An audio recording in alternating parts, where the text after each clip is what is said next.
Eesti 200 ühendab põlvkondasid. Meie erakonnas kandideerivad inimesed teismeeast kuni pensionipõlveni. Aga hoolimata suurest vanusevahest seisavad kõik ühiste väärtuste eest.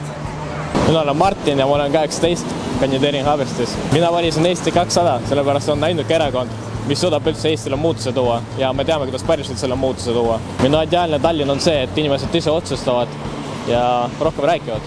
Olen Peet Põder ja olen täna 86-aastane, käib 87 aasta.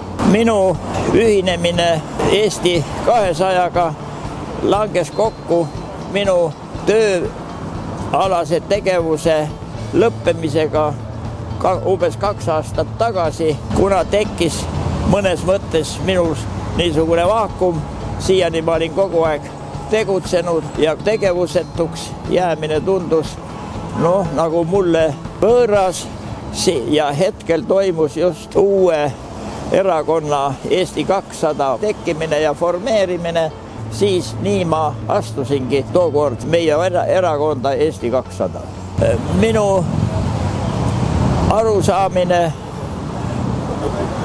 Eesti riigist on nagu suuremal osal Eesti kodanikel, et see oleks riik, kus kõigil selle riigi kodanikel oleks hea ja mõistlik elada.